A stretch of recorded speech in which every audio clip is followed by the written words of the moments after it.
Hey friends, this is Dave at Dave's Raised Bed Garden. Man, I'm down here in the garden. It is warm out here.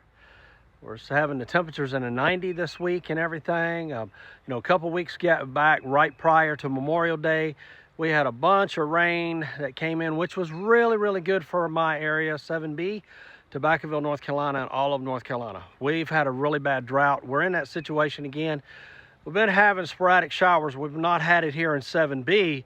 Where I'm at, but it's in other areas, but it's just been little showers off and on for the past couple of days. Actually, yesterday, it was very cloudy, very overcast. It was a lot cooler day, but I wanted to show you what's been going on in the garden. Originally, I had planted my green beans in my far bed, one of the beds that I had built several weeks ago prior to all this and everything. That what I did is I planted my seeds. But with all the rain that we had throughout from Thursday, the week before Memorial Day, all the way up until Tuesday, the day after Memorial Day, basically what it did was that I was in the process that it would have been germinating between 5 and 10 days. And when it started to rain, I was still doing okay. But by the weekend, what had happened with all the saturation that we had at one time with periods of heavy rain, what it did is it just basically, the seeds didn't germinate. So it just sort of drowned itself. And then so I've had to come back and I've had to replant. I've got some seeds that are starting to come through. I've also planted some corn behind me. I rebuilt a bed there that I had my broccoli in and everything. We've had this microclimate this year that it's just been changing. When it was supposed to be cool, it was warm. When it was supposed to be warm, it was cool. So there's a lot of temperature change up and down. And cool weather plants don't really like the heat, but when you have that dramatic change where you're in the 60s and then a day later you're in the high 80s and everything, it kind of throws it off. So I'm giving it a little bit more time. I'm going to see this batch of cabbage may not do what I want it to do. I have it under shade cloth, but I will be including a picture as I do the tour, is that what I'm going to show you what's going on in the garden, that what I did harvest. I'm very proud of what I was able to get based on the cabbage that I got. And prior, a few weeks back, I was able to get my broccoli. I did only plant 4 heads or 4 plants of the cauliflower. I got that. I'll explain a little bit about that from the picture. It's a little bit yellow, which it gets sun bleached. That can happen. And I'll show you a way when I plant it again going into the fall how to protect that. I did not do it because I just wasn't sure. I had it under shade cloth, but I took the shade cloth because I wasn't sure about what it was going to do. But overall, it gave me pretty decent heads of cauliflower. So I'm going to go around. I want to show you more around the garden. I'm going to be doing a lot more videos coming to you, a lot of quick tips and everything. We're in the warm weather. We're in the hot weather right now, but I'm going to just show you around the garden what's going on and what I'm doing in each bed. So let's get started. So this is the bed that I actually rebuilt. I had these all built up. You can tell by this bed here. This is one of the beds that I will be replacing after this season. But this bed, what I did is, you remember I'm telling you about the spacers that you have that you can put on each end. The boards that I used, instead of using the 2 or the 6 by, the 2 by 6s, these are 2 by 12s. And I like this overall. It just makes the bed look a whole lot more dimensional and it's stronger and everything. And so this is what I'm going to be doing to all my other beds. You can barely see it. This is where I have the broccoli, but now I am planting corn. I've got it coming up. I've got some Honey Select corn that's coming up. I just got to do some things around the outside of my fence because I have little holes and I have rodents like rabbits and so forth coming in, and I just have to protect them and everything. So I've got to get on that this weekend. Hopefully it'll be okay, and I just keep an eye on it and doing those others. So this bed right here is actually a 4 by 8 bed, and I've actually planted the corn, and then I'll be able to do the process of the corn and everything. And I'll be showing you a way that I do it to keep it from blowing over, because planting it in a raised bed is a little bit different than you do in the regular traditional gardening. This is the bed over here that I have the cabbage in. I've got it under shade cloth and everything, and I'm letting this go. I'm going to check it again. I checked it last weekend. I'm going to check it again this week and see if I can see any difference in as far as the product, as far as the heads are forming and everything. They're very small and they're very soft. So normally with cabbage, the head will be firm, almost like an oversized oversized softball, and it's very firm. So that's when you know that the cabbage is becoming ready, and then basically on the sides it'll get a little bit better. but it does not like the really warm temperatures, so that's why I have the shade cloth. So it likes the soil temperatures between 75 degrees Fahrenheit. You can go up to 80, but when you get in the 90s, you're starting to threaten this, and I don't want it to not grow and to be able to get a harvest, but we'll just see as we go along. This bed right here, I just planted some more green beans. These are the bush beans. They will be the jade. I've got some of them breaking through. I just planted these last Saturday, and you can kind of see how it's coming through right here. I've got a few plants coming up. This is a 4x8 bed. The bed that I have over there on that side is actually red beans. Red beans are very good for soups, and I've planted that over there, so they'll be coming in. I just planted those the other day, and they're in the process, so I just keep checking all of my beds. This bed here, this is my tallest bed. These plants are what we call sweet potato. Now, the key to understand about sweet potatoes do not like cool temperatures, period. They recommend, and they always say, that you need to have that temperature above 60 degrees Fahrenheit when you're planting these sweet potatoes. These are tubular, so all you're going to see is the plant, the growth, the greenery, but what I want is growing underground. The tubular means it grows underground, and what's going to happen is that I'll go through this process to allowing it to grow. I've added more soil to it. I will keep checking it, and as it goes and it keeps going, I'll be adding more. And what I'll do is, this is a long harvesting plant. It takes up to about 120 days.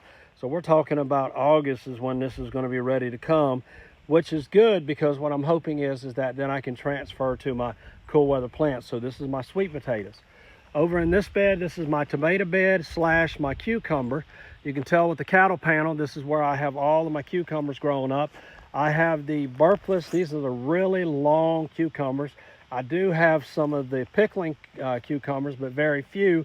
But we like to eat cucumbers. These are all of my tomatoes. I have everything from the Sweet 100s, which I recommend highly, and then also I have the Roma tomatoes on the upper side. And what I'm trying to do is what we call single stem growing. And basically, these tomatoes have really taken off. And basically what I'm doing is I'm coming in and I'm removing all the suckers. A sucker simply means it's a part that grows in between the branch, and I can show you one right now. This is actually a sucker right here. You can tell that this is the sun leaf, and then also you have where your flowers. But this right here, if I let this grow, this will become just like another plant. It can within its own self. The problem is it gets very bushy. So what I do is that single stem, I come in here and I remove the sucker and take it away. So that allows it, and I'm tying these plants up as they go. I've got another sucker over here. And when you do it long enough, you'll start checking it and you'll start seeing it offhand. Now, I do have some that on a couple of the plants that are a little bit bigger, and I've allowed the sucker to grow because it's just not growing the way I want it to. So I want to give it a little bit more tomato. The problem is with that, when you add the suckers or you leave them on there, the plant becomes more bushy, and sometimes it can get out of hand if you're not careful. That's why I use these tomato stakes, because I'm able to keep track of it. The other thing is that I want to keep the undercarriage, the under half of my tomato plants, I want to clear it. So what I'll do is these things will get taller than me, and then what I'll come in is that, here's another sucker, I'll come in and then I will continue tying these to the stake, and as it grows up, and then hopefully what it's going to do, it's going to allow more airflow and everything. But this is my tomato bed. This bed over here is the summer squash. This is the yellow squash. I have the straight summer squash, and then I also have the crook, which is the crook neck. So I have the straight neck and then the crook neck in his. And this bed right here, I've had problems with the bed. These are my little watermelon plants. This bed, the pH was really, really high. So it was more alkaline. I had to come in here. I brought some acidic fertilizer. I made this more acidic and everything, and I'm just trying to overall just see what it's going to grow. And then right here, this is where I have my cantaloupe. The cantaloupe is doing very well. Trying to get the pollinators in here. I have a few flowers that attract the pollinators. This is what I have here on the end. I did not grow any vegetation on this side of the cattle panel. And these right here, my peppers are my poblanos. I have to keep a check on my soil. I have a pH, and then I also have a moisture that tells me exactly what the moisture is in my soil. But these peppers all through here are my poblanos. This bed right here is the other bed that I started with my beans. This is the one that, with all the rain, that I had the saturation and everything, that it did not germinate. And I planted these the last week, and I've already got some. I can see it's sporadic overall, so that's an encouraging sign to me. I also have these beans here, what we call pole beans. That's an old time, but basically it's a vining bean. These are a Blue Lake. They're vining, and they'll grow up this cattle panel, and you can see how far this one's come up. And basically, I'll, as it goes, the blooms and everything, but I'm hoping to get my bees in here and to be able to help germinate, or help me to pollinate, not germinate, but to pollinate. These are some more of the vining beans, the Blue Lake. But these peppers here are all of my jalapeno, and then my sweet peppers, my bell peppers. I do the red, the orange, and the yellow. Mainly I got red. There wasn't a lot of the other variety. I do have seeds I haven't planted, but I have this. This is my pepper bed, and then also I do have some of the vining green beans. And this bed right here, this is all of my zucchini squash, and then I have cucumbers that's going around. Now, what I've done differently with this is that I have taken these, and I actually have the stake. I am going to allow these to be vertical. So what I'll be doing is I'll be tying them up. You can see how nice they're going up, and what I'll do is I will remove the leaves underneath the blooms, so close to the ground, and I'll grow it, because this is actually a vining plant, and normally it grows along the ground, and you need a wider space. But by doing it vertically, it allows more airflow. It decreases the chances of fungus, and also it decreases the chance of the insects, and especially when we're talking about the vine borers and so forth and everything. That's what I'm done. So this is my squash. And then so overall, you can more or less tell around what I have in my garden. So I just wanted to share this with you and show you what's going on in the garden. There's things that I'm doing, and I'm just hoping and praying that everything will grow, and I'll get the pollinators in and everything that I'll have in the garden this year.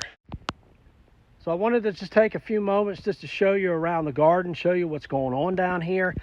There's a lot. I come out here frequently. I don't mess with my plants when it's really, really hot. I did come out here and water the beds where my new seeds are, because I want to make sure that they're getting the right amount of moisture.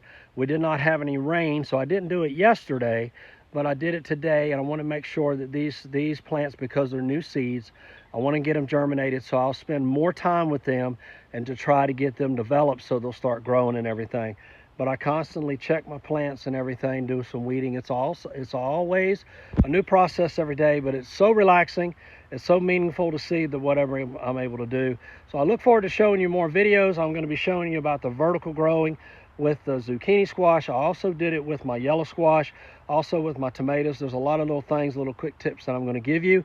And then also I want to show you more in container gardening and different things that you can do also. So I hope this is something you can use. I look forward to seeing you soon again. To keep looking for my videos, subscribe to my channel on YouTube, follow me along on Facebook, and until next time, this is Dave at Dave's Raised Bed Garden. Keep planting, keep growing. God bless you, and take care.